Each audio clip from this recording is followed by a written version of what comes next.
નમસ્કાર મિત્રો, મારી પીઆર ગુજરાતી ચેનલમાં તમારું સ્વાગત છે। દેવભૂમિ દ્વારકામાં આજે બપોરના સમયે ગોમતી નદીમાં સ્નાન કરવા ઉતરેલા 3 શ્રદ્ધાળુ ડૂબી ગયા હતા। જે બાદ સ્થાનિક તરવૈયા અને નગરપાલિકાની ફાયર બ્રિગેડની ટીમ દોડી આવતા એકને બચાવી લેવામાં આવ્યું હતું, જ્યારે અન્ય બેની શોધખોળ અને રેસ્ક્યુની કામગીરી ચાલુ છે।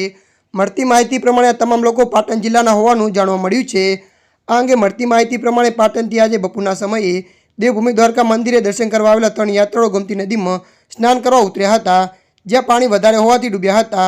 ઘટના અંગેની જાણ થતાં સ્થાનિક તરવૈયા અને નગરપાલિકાની ફાયર બ્રિગેડની ટીમ ઘટનાસ્થળે દોડી આવી હતી અને રેસ્ક્યુની કામગીરી હાથ ધરી હતી, જેમાં એક યુવકને બચાવી લેવામાં આવ્યો હતો, જ્યારે અન્ય 2 વ્યક્તિ પાણીમાં ગરકાવ થઈ જતા તેમને શોધખોળની કામગીરી ચાલુ છે। મળતી માહિતી પ્રમાણે ડૂબી ગયેલા બંને મામા ભાણેજ હતા અને પાટણ જિલ્લાના રહેવાસી હતા, જેમની ઓળખ શૈલેષભાઈ ગોસ્વામી અને ધ્રુમિલ ગોસ્વામી હોવાની માહિતી મળી છે। ત્યારે મિત્રો હાલ માટે આટલું, મળીશું નવી અપડેટ સાથે। જો તમને અમારો વિડીયો પસંદ આવે લાઇક, શેર અને સબસ્ક્રાઈબ કરી નાખજો। ધન્યવાદ।